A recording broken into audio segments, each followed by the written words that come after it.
Moïse Katumbi, bon, il a été gouverneur de la province du Katanga. À l'époque, elle n'était pas encore divisée en 4 morceaux, mais qu'est-ce qu'il en a fait? Je parlais d'ailleurs récemment de l'aéroport international qui est en train d'être construit, qui est déjà d'ailleurs terminé à Kolwezi.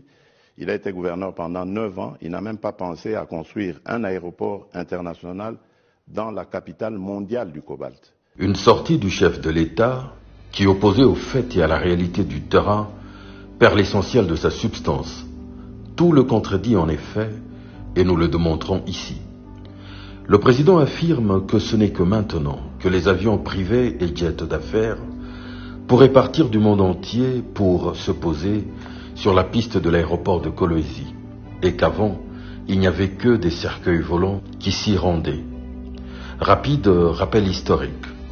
Depuis sa construction en 1968, c'est en 2011, le vendredi 22 avril, que le gouverneur Moïse Katumbi lance les travaux de renforcement et d'extension de la piste de l'aéroport de Kolwezi avec l'aide de l'entreprise KCC. Elle passera alors de 1248 à 2500 mètres, avec 2 cm de couche de roulement et 6 cm de couche de base. Donc je suis content que Kolwezi ait maintenant un aéroport beaucoup plus grand pour la sécurité. Depuis 2008, donc il y a 3 ans, qu'on avait un projet d'élargir et rallonger la piste, mais aujourd'hui c'est une réalité. C'est la même piste jusqu'à ce jour. Celle sur laquelle lui-même, le chef de l'État, atterrit avec ses gros avions modernes, qui ne sont en rien de cercueils volants, comme le démontrent ces images. C'est sur cette même piste que le jet de Moïse Katumbi se pose lorsqu'il revient d'exil. Son avion est loin d'être un cercueil volant. Bien longtemps, des vols internationaux en partant de Johannesburg notamment, assurant par exemple le déplacement des travailleurs de Glencore et de Kamoa, se posaient déjà directement à Kolwezi. Ce ne sera donc pas une grande première, pas du tout, comme annoncé par le chef de l'État. En outre, les avions de compagnies telles que CAA et Congo Airways utilisent régulièrement la même piste d'atterrissage, celle rénovée par Moïse Katumbi depuis bientôt plus de 11 ans. En effet, l'homme que le président accuse de n'avoir rien fait au Grand Katanga est celui qui a aidé au désenclavement de Kolwezi, la capitale mondiale du cobalt, par voie routière et par voie aérienne, comme ici démontré. Le cobalt et autres minerais s'exportent par cette route Kolwezi-Kasumbalesa, entièrement réhabilitée par le gouverneur Katumbi, avec la construction, entre autres, de l'imposant pont Lualaba. Dans son état d'avant, aucune tonne n'aurait pu être exportée, vu l'état impraticable de la route. C'est ce bijou laissé par celui qui n'aurait rien fait qui permet aux exportations minières de se poursuivre et de nourrir la République. Nous rappelons par ailleurs que le cœur d'un aéroport est d'abord sa piste, celle que le gouverneur Katumbi avait réhabilitée depuis. À quoi servirait le plus bel aérogare planté aux côtés d'un champ de patates, incapable d'accueillir le moindre avion? À propos d'aéroport justement, les faits rappellent que c'est encore le gouverneur Katumbi qui a sauvé la vie de la piste de l'aéroport de la Luano qui ressemblait à une dangereuse peau de crocodile, mettant constamment en péril la vie de passagers. C'est un tombeau vers notre piste. Fin du mois, si on commence par les travaux, je ferme la piste de la Luano. Son état actuel est à mettre au crédit de ce dernier. Il peut accueillir toutes sortes d'avions sans aucun problème.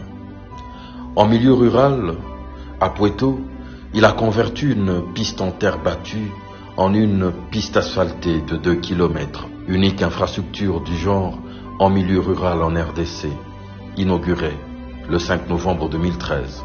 Un atterrissage normal, standard, la piste est en bon état, c'est une très bonne piste. Nous sommes impressionnés. Le jour où le chef de l'État ira en campagne dans cette partie du pays, c'est bien cet héritage de Katumbi sur lesquels ces avions se poseront. En passant, rappelons le bien qu'il a fait à l'aérogare de l'aéroport de Kalemi, y construisant une salle d'attente digne et un salon VIP, loin de la cage de zoo, qu'elle fut. Il est cependant utile de rappeler que les aéroports sont de la compétence du gouvernement central et non l'apanage d'un gouverneur de province. Ce que le gouverneur Katumbi fit donc est exceptionnel. Jusque ce jour, la RVA et le gouvernement central continuent à se gaver gloutonnement des taxes générées par ces aéroports, à travers le GEPAS notamment. Peuvent-ils montrer au peuple un seul centimètre de piste construit depuis les 5 dernières années? Mission impossible. Katumbi n'aurait-il donc rien fait à la tête du Katanga? Et si l'on faisait mentir cette affirmation par quelques déclarations faites par lui-même, certains de ses collaborateurs, ainsi que d'autres politiques? Moïse doit rentrer dans Mboka, à Saliming pour Namboka, il doit retourner. Moi, je suis l'ami de Moïse, je le revendique, je suis fier d'être son ami, c'est un homme droit, correct. Nous avons la même vision pour libérer le Congo et nous sommes ensemble encore dans ce combat. Minaona kama bagu pengine inafaa wake mustage umu Lubumbashi. Bakuivaje na ba ministre ba Kinshasa baki bafanye stage hapa Lubumbashi. Vous voulez que je dise?